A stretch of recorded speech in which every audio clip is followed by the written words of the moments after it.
ಆತ್ಮೀಯ ಆದರ್ಶ ಕೇಳುಗರಿಗೆ ನನ್ನ ಅಭಿನಂದನಾ ಪೂರ್ವಕ ಸಹಸ್ರಾರು ಸಲಾಮಗಳು.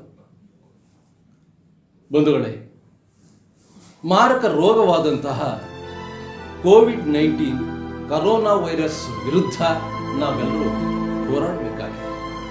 ಅದರ ಛಾಯೆ ಎಲ್ಲೆಡೆಯೂ ಕೂಡ ಹರಡಿರುವುದರಿಂದ ಮಹಾಮಾನವತಾವಾದಿ ಸಾಮಾಜಿಕ ಸುಧಾರಣೆಯ ಹರಿಕಾರ ನೊಂದವರ ನೆರವಿಗೆ ಧಾವಿಸಿದ ಧೀಮಂತ ನಾಯಕ ಡಾಕ್ಟರ್ BR ಅಂಬೇಡ್ಕರ್ ಅವರ ಜನ್ಮ ದಿನೋತ್ಸವವನ್ನ ಹಬ್ಬದ ವಾತಾವರಣದಲ್ಲಿ ಆಚರಣೆ ಮಾಡಲಿಕ್ಕೆ ಸಾಧ್ಯವಾಗ್ತಿಲ್ಲ ಅನ್ನತಕ್ಕಂಥ ಕೊರಗು ನಿಮ್ಮೆಲ್ಲರನ್ನು ಕಾಡ್ತಾ ಇದೆ. ನಿಜ, ಅದಕ್ಕಾಗಿ ನಾವೆಲ್ಲರೂ ಕೂಡ ವಿಷಾದಿಸ್ತೇವೆ. ಆದರೆ ಈ ಕರೋನಾ ವೈರಸ್ ಇದೆಯಲ್ಲ, ಅದರ ವಿರುದ್ಧ ನಾವೆಲ್ಲರೂ ಹೋರಾಡುವ ನಿಟ್ಟಿನಲ್ಲಿ ನಾವೆಲ್ಲರೂ ಕೂಡ ಸಹಕರಿಸಬೇಕಾಗಿದೆ. ಬಂಧುಗಳೇ, ಈ ಸಂದರ್ಭದಲ್ಲಿ ಮಹಾನ್ ಮಾನವತಾವಾದಿ ಅಂಬೇಡ್ಕರ್ ಅವರ ಬಗ್ಗೆ ನನ್ನ ಅನಿಸಿಕೆಗಳನ್ನು ಹಂಚಿಕೊಳ್ಳುವಂಥ ಈ ಸುಸಂದರ್ಭ ಬಂದಿದೆ. ತಮ್ಮೆಲ್ಲರಿಗೂ ನಾನು ವಂದಿಸಿ ನನ್ನ ಮಾತನ್ನು ಪ್ರಾರಂಭ ಮಾಡ್ತೇನೆ. ಬಂಧುಗಳೇ, 19ನೇ ಶತಮಾನದ ಅಂತ್ಯಭಾಗದಲ್ಲಿ ಹಾಗೂ 20ನೇ ಶತಮಾನದ ಆರಂಭದಲ್ಲಿ ಈ ಕಾಲಘಟ್ಟದಲ್ಲಿ ಇದ್ದಂಥ ಒಂದು ಇತಿಹಾಸದ ಪುಟಗಳನ್ನು ನಾವು ಕೆದಕಿ ನೋಡಿದಾಗ ಉಸಿರು ಗಟ್ಟಿಸುವಂಥ ವಾತಾವರಣ ಆಗ ನಿರ್ಮಾಣವಾಗಿದೆ.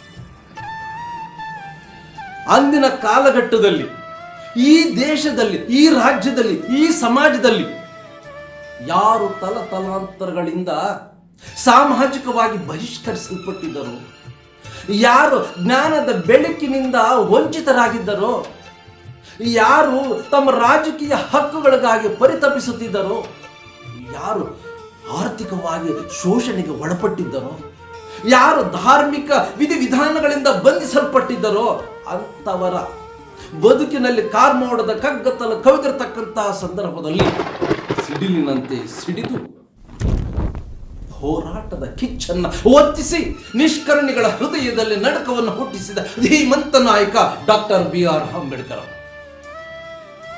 ಅಂತ ಮಹಾನ್ ನಾಯಕನ ಚಿಂತನೆಗಳು, ಬರಹಗಳು, ಕನಸುಗಳು, ಕಲ್ಪನೆಗಳು, ಲೇಖನಗಳು, ಭಾಷಣಗಳು ಆ ನೊಂದವರ ಪರವಾಗಿದ್ದವು. ಈ ಲೋಕದ ಕೊಳೆಯನ್ನು ತೊಳೆದವರ ಪರವಾಗಿದ್ದವು. ಜೀತವೆಂಬ ಕಾಯಕದಲ್ಲಿ ತನ್ನ ದೇಹವನ್ನೇ ಸವಿಸಿಕೊಂಡವರ ಪರವಾಗಿದ್ದವು. ಉಳ್ಳವರ ಸೇವೆಗಾಗಿ ತನ್ನ ಮಾನ ಹಾಗೂ ಪ್ರಾಣವನ್ನೇ ಅರ್ಪಿಸಿ ಈ ಮಣ್ಣಲ್ಲಿ ಮಣ್ಣಾಗಿ ಕಥೆಯನ್ನು ಸೃಷ್ಟಿಸಿದವರ ಪರವಾಗಿದ್ದರು.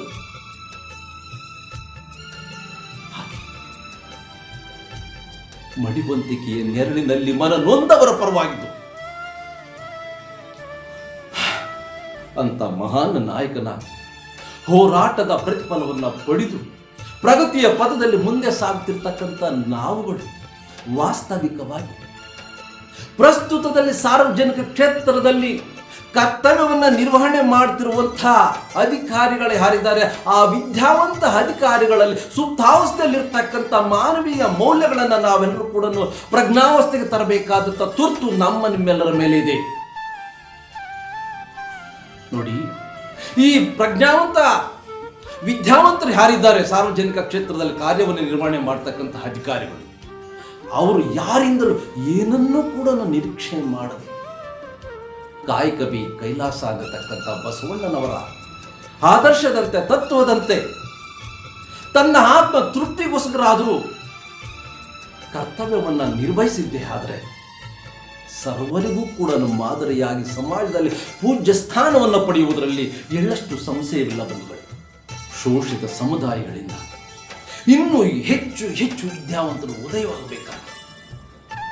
ವಿದ್ಯಾವಂತರಾದ ನನ್ನ ಅಣ್ಣ ತಮ್ಮಂದಿರು, ಅಕ್ಕ ತಂಗಿಯರು ಸಮಾಜದಲ್ಲಿರ್ತಕ್ಕಂಥ ದುರ್ಬಲ ವರ್ಗಗಳ ಸಂಕಷ್ಟದಲ್ಲಿ ಸಹಭಾಗಿಯಾಗಿ ಅವರಲ್ಲೂ ಕೂಡ ನಾವು ಮಾನವೀಯ ಮೌಲ್ಯಗಳನ್ನು ಜಾಗೃತಿಗೊಳಿಸುವುದರ ಮೂಲಕ ಸಮಾಜದ ಮುಖ್ಯ ವಾಹಿನಿಗೆ ತರಬೇಕಾದಂಥ ತುರ್ತು ನಿಮ್ಮೆಲ್ಲರ ಮೇಲಿದೆ. ಬಂಧುಗಳೇ, ನೋಡಿ, ಕನ್ನಡಿಯಲ್ಲಿ ಮುಖ ನೋಡಿಕೊಳ್ಳುವುದರಿಂದ ನಾನೊಬ್ಬನೇ ಮಾತ್ರ ಕಾಣ್ತೇನೆ. ಅದೇ ನೀರಿನಲ್ಲಿ ಮುಖ ನೋಡಿಕೊಳ್ಳುವುದರಿಂದ ನಮ್ಮ ಮುಖವನ್ನು ನಾವು ಕಾಣುವುದರ ಜೊತೆಗೆ ನಮ್ಮ ಸುತ್ತಲಿನ ಪರಿಸರವನ್ನು ನಾವು ಕಾಣುತ್ತೇವೆ.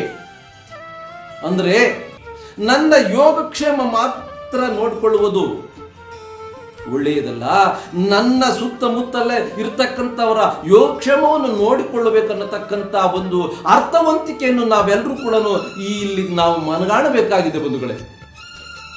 ಇದಕ್ಕೆಲ್ಲ ಮುಖ್ಯ ಪ್ರೇರಣೆ ಶಿಕ್ಷಣ. ಶಿಕ್ಷಣ ಇದ್ದರೆ ಮಾತ್ರ ನಾವೆಲ್ಲರೂ ಜಾಗೃತರಾಗಲಿಕ್ಕೆ ಸಾಧ್ಯ. ಆದರೆ ಇಂದಿನ ಶಿಕ್ಷಣ ವ್ಯವಸ್ಥೆಯಲ್ಲಿ ಶಿಕ್ಷಣ ಸಂಸ್ಥೆಗಳು ಬಂಡವಾಳಶಾಹಿಗಳ ಕದಂಬ ಬಾಹುಗಳಲ್ಲಿ ಸಿಲುಕಿ ವ್ಯಾಪಾರ ಕೇಂದ್ರಗಳಾಗಿ ಇವತ್ತು ಮಾರ್ಪಟ್ಟಿದೆ.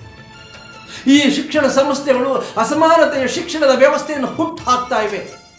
ಶೋಷಿತರ ಪರ ಧ್ವನಿ ಎತ್ತುವಂತ ಘನ ಸರ್ಕಾರಗಳು ಈ ಶಿಕ್ಷಣದಲ್ಲಿನ ಇರತಕ್ಕಂತಹ ಅಸಮಾನತೆಯನ್ನು ತೊರೆದು ಹಾಕಿ ಸಮಾನತೆಯ ಒಂದು ಆಧುನಿಕ ಶಿಕ್ಷಣ ವ್ಯವಸ್ಥೆಯನ್ನು ಜಾರಿಗೆ ತರಬೇಕಾಗಿದೆ. ಸಂವಿಧಾನದತ್ತ ಸವಲತ್ತುಗಳನ್ನ ಅನುಷ್ಠಾನಗೊಳಿಸಬೇಕಾಗಿದೆ. ಬಜೆಟ್ನಲ್ಲಿ ಮೀಸಲಿಡತಕ್ಕಂಥ ಹಣವನ್ನ ನಿಗದಿತ ಕಾಲಮಿತಿಯೊಳಗೆ, ನಿಗದಿತ ಸಮುದಾಯಗಳಿಗೆ, ನಿಗದಿತ ಯೋಜನೆಗಳಿಗೆ ಅನುಷ್ಠಾನಗೊಳಿಸುವುದರ ಮೂಲಕ ಆ ಹಣವನ್ನು ಸಂಪೂರ್ಣವಾಗಿ ವಿನಿಯೋಗಿಸಬೇಕಾಗಿದೆ. ಇದರಲ್ಲಿ ಯಾವುದೇ ಒಬ್ಬ ಅಧಿಕಾರಿ ನಿರ್ಲಕ್ಷ್ಯವನ್ನು ತೋರಿದ್ದೇ ಆದರೆ ಅವರ ವಿರುದ್ಧ ಕಠಿಣ ಕ್ರಮವನ್ನು ಕೂಡ ಜರುಗಿಸಬೇಕು ಬಂಧುಗಳೇ. ಹಾಗೆಯೇ ಜನಪ್ರತಿನಿಧಿಗಳು ಎಲ್ಲರ ಹೇಳಿಕೆಯನ್ನು ಕೂಡ ನಡೆಸುತ್ತಾರೆ, ಎಲ್ಲರ ಶ್ರೇಯಸ್ಗೋಸ್ಕರ ಹೋರಾಟವನ್ನು ಮಾಡುತ್ತಾರೆ. ಅವರಿಗೆ ಮೂಲಭೂತ ಹಕ್ಕುಗಳನ್ನು ಕಲ್ಪಿಸುವುದರ ಮೂಲಕ ಜನನಾಯಕರಾಗಬೇಕೆಂಬುದೇ ಈ ನನ್ನ ವಿನಮ್ರತೆ. ಸಮಾಜದಲ್ಲಿರ್ತಕ್ಕಂಥ ಎಲ್ಲ ವರ್ಗಗಳಲ್ಲಿನ ಶೋಷಿತರ ಪರ ಹೋರಾಟವನ್ನು ಮಾಡಿದಂಥ ಡಾಕ್ಟರ್ ಬಿ.ಆರ್. ಅಂಬೇಡ್ಕರ್ ಅವರ ಒಂದು ಚಿಂತನೆಗಳು ಅವರು ಅನುಷ್ಠಾನಗೊಳಿಸುವುದಕ್ಕೆ ಸಾಕಷ್ಟು ಹೋರಾಟವನ್ನೇ ಮಾಡ್ತಾರೆ. ತನ್ನ ಬದುಕನ್ನೇ ಮೀಸಲಿಟ್ಟು ಸರ್ವವನ್ನು ತ್ಯಾಗ ಮಾಡ್ತಾರೆ.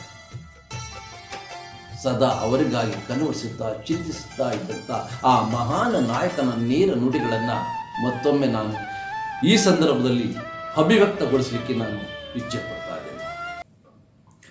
ನನ್ನ ಪ್ರೀತಿಯ ಬಂಧುಗಳೇ, ಸ್ವಯಂ ಸಹಾಯ, ಆತ್ಮಗೌರವ ಹಾಗೂ ಜ್ಞಾನ ಸಂಪಾದನೆ ಇವು ನಮ್ಮ ತಕ್ಷಣದ ಕರ್ತವ್ಯಗಳಾಗಿವೆ. ಸಮಾಜದಲ್ಲಿನ ಅಸಮಾನತೆಯನ್ನು ತೊಡೆದು ಹಾಕಲಿಕ್ಕೆ, ಅಸಮಾನತೆಗೆ ಕಾರಣಗಳನ್ನು ತಿಳಿಯದೆ ನಾವು ಹೋರಾಟಗಳನ್ನು ಮಾಡುವುದರಲ್ಲಿ ಅರ್ಥವಿಲ್ಲ. ವರ್ಣಾಶ್ರಮ, ಧಾರ್ಮಿಕ ಅಂಧಶ್ರದ್ಧೆ, ಮನುಸ್ಮೃತಿಯಂತಹ ಶಾಸ್ತ್ರಗಳು ಮಾನವತೆಗೆ ವಿರೋಧಿಯಾದದ್ದು.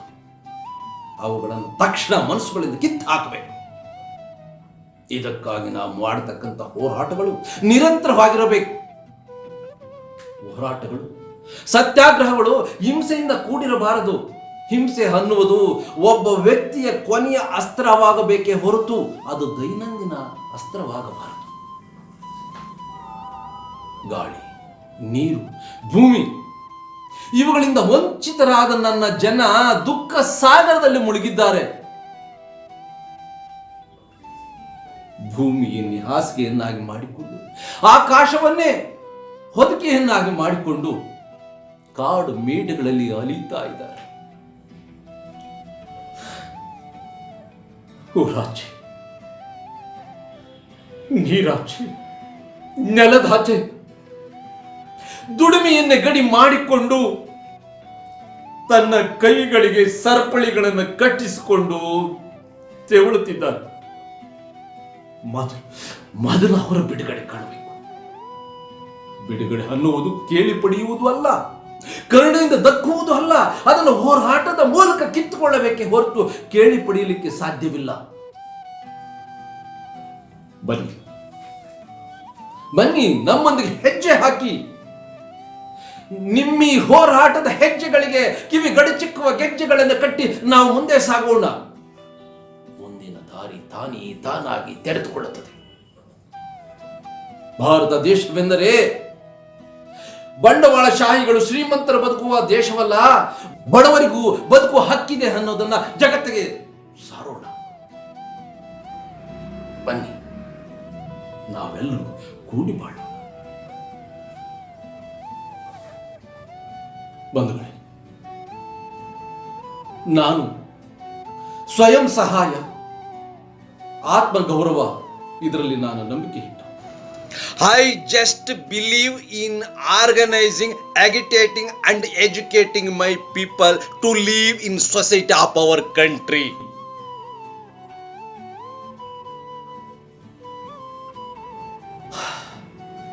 ಬಂಧುಗಳೇ, ಎಲ್ಲ ಸಮಾಜದಲ್ಲಿನ ಎಲ್ಲ ಶೋಷಿತರ ಪರ ಹೋರಾಟವನ್ನು ಮಾಡಿದ್ದೆ. ಎಲ್ಲ ಕ್ಷೇತ್ರಗಳಲ್ಲಿನ ಕಾರ್ಮಿಕರ ಪರವಾಗಿ, ಕಾರ್ಮಿಕರ ಕಲ್ಯಾಣಕ್ಕಾಗಿ ನಾನು ಹೋರಾಟವನ್ನ ನಿರಂತರವಾಗಿ ಮಾಡ್ತಾ ಇದ್ದೇನೆ. ಎಲ್ಲ ಸಮುದಾಯಗಳಲ್ಲಿನ ಸ್ತ್ರೀಯರ ಸಮಾನತೆಗಾಗಿ ಕೂಡ ನಾನು ಹೋರಾಟವನ್ನು ಮಾಡಿದ್ದೆ. ಸನಾತನವಾದಿಗಳ ಹುಚ್ಚು ಪ್ರವಾಹದೆದುರು ಈಜಿದ್ದೇನೆ. ಅವರ ಟೀಕಾಸ್ತ್ರಗಳಿಗೆ ನನ್ನ ಮೈಯನ್ನ ಹೊಟ್ಟಿದ್ದೇನೆ, ಬಂಡೆಗಳನ್ನು ಬಗೆದಿದ್ದೇನೆ. ಶಿಕ್ಷಣ, ಸಂಘಟನೆ, ಹೋರಾಟ ಅನ್ನುವ ಮೂಲ ಮಂತ್ರವನ್ನ ನಾನು ಪಠಿಸುತ್ತಾ ಆ ಹೋರಾಟದ ರಥವನ್ನು ನಾನು ಇಲ್ಲಿವರೆಗೂ ಹೇಳಿದು ತಂದಿದ್ದೇನೆ. ನೀವು ಈ ಶಿಕ್ಷಣ, ಸಂಘಟನೆ, ಹೋರಾಟ ಅನ್ನುವ ರಥವನ್ನ ಮುನ್ನಡೆಸಬೇಕಾಗಿದೆ. ಏಕೆಂದರೆ because it is a question and a symbol of self-esteem and self-respect of our people. ಈ ರಥವನ್ನ ಮುಂದೆ ಎಳೆಯಲಿಕ್ಕೆ ನಿಮ್ಮಿಂದ ಸಾಧ್ಯವಾಗಲಿಲ್ಲ ಅಂದ್ರೆ ಹಿಂದೆ ಸರಿದಂತೆ ನೋಡಿಕೊಳ್ಳುವ ಜವಾಬ್ದಾರಿ ಕೂಡ ನಿಮ್ಮ ಮೇಲೆ. ಅದು ಸಾಧ್ಯವಾಗದಿದ್ದರೆ ನೀವು ಬದುಕಿಯೂ ಸತ್ತಂತೆಯೇ ಸರಿ. ಇದೇ ನನ್ನ ಕೊನೆ ಎಚ್ಚರಿಕೆ, ಇದೇ ನನ್ನ ಕೊನೆ ಸಂದೇಶ. ಬಂಧುಗಳೇ, ನಾನು ಮಾನಸಿಕವಾಗಿ ಕುಗ್ಗೋಗಿದ್ದೇನೆ. ನನ್ನ ಹೋರಾಟದ ಪ್ರತಿಫಲವನ್ನ ಪಡೆದ ಮುಂದೆ ಪ್ರಗತಿಯ ಪಥದಲ್ಲಿ ಸಾಗ್ತಾ ಇರತಕ್ಕಂತ ನನ್ನ ಅಣ್ಣ ತಮ್ಮಂದಿರು ತನ್ನ ಬೆನ್ನ ಹಿಂದೆ ಬಂದವರ ಅವಿದ್ಯಾವಂತ ಅಣ್ಣ ತಮ್ಮಂದಿರನ್ನ ನೋಡಿಯೂ ನೋಡದಂತೆ ಮುಂದೆ ಸಾಗ್ತಿದ್ದಾರೆ. ಸವಲತ್ತುಗಳು ಮಾತ್ರ ಬೇಕು, ಆದರೆ ತನ್ನ ಬೆನ್ನ ಹಿಂದೆ ಬಂದವರ ಯೋಗಕ್ಷೇಮ ಮಾತ್ರ ಬೇಡ ಎನ್ನುವುದು ಯಾವ ನ್ಯಾಯ? ಇದೆ ಈ ಧೋರಣೆ ನನ್ನ ಅಂತರಾಳವನ್ನ ಅಲಗಾಡಿಸ್ತಾ ಇದೆ. ಬಂಧುಗಳೇ, ಅಲಗಾಡಿಸ್ತಾ ಇದೆ.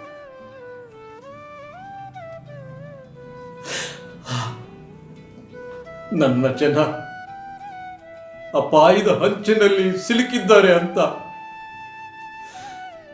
ಸದಾ ನನ್ನ ಕಾಡ್ತಾ ಇದೆ. ಬಂಧುಗಳೇ,